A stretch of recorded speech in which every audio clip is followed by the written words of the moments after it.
Now I want to leave the floor. It's a pleasure to announce Italian Deputy Minister of Foreign Affairs, Mr. Mario Di Stefano. Thank you for joining us.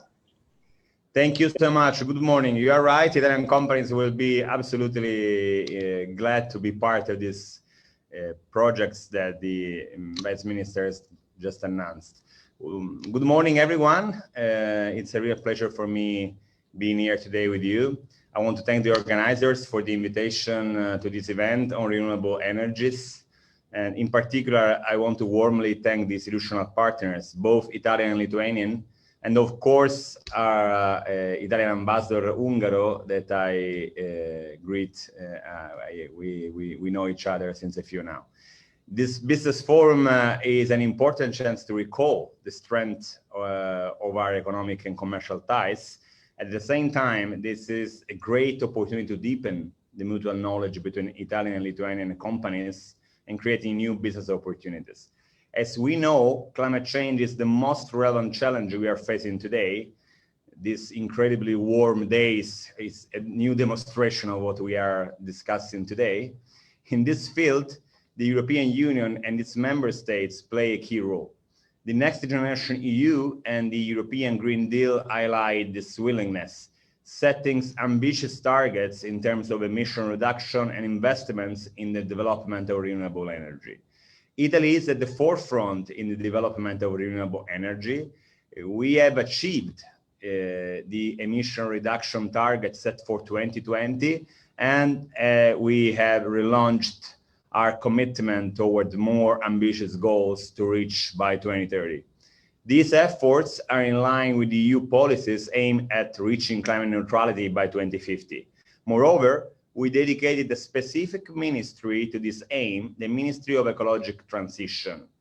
We are really putting energy and climate at the center of our political agenda. The National Energy and Climate Plan sets very ambitious targets for renewables by 2030, aiming to reach 30% in total energy consumption and 55% in electricity generation. These targets are deemed to be ambitious as we are reviewing them according to the new EU goal of minus 55% of greenhouse gases emissions by 2030 from the previous minus 40, so plus 15%. Meeting such goals requires a strong support from the public sector. This is why Italy has dedicated a large amount of resources from the National Recovery and Resilience Plan to the green transition. As acknowledged also by the European Commission, 37% of the plan contributes to climate objectives, meaning more than 70 billion euros. Around 12 billion will foster renovations projects aimed at increasing the energy efficiency of residential buildings, while another 11 billion will support the production and use of renewable energies, including green hydrogen. It is an unprecedented amount of resources which will generate an unprecedented wave of investments, opening new room for international cooperation and cross-border industrial partnerships.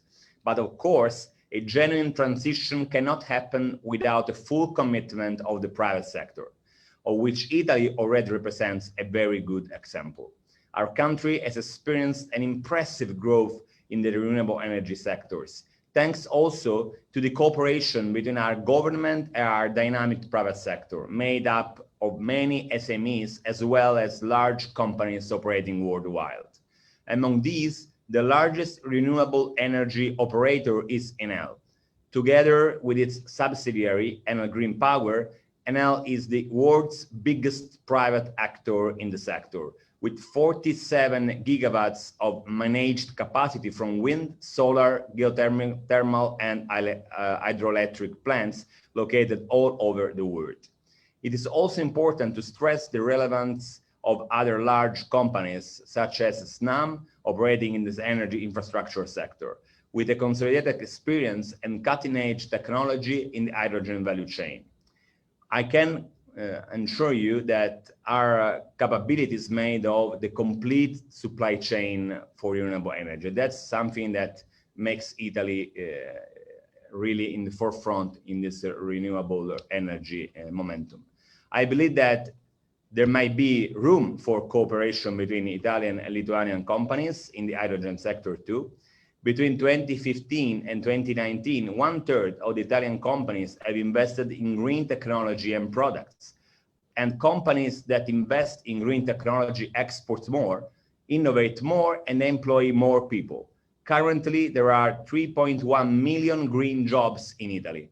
According to a study by the Oxford University, Italy is at the 2nd place in the world in the Green Complexity Index, right after Germany.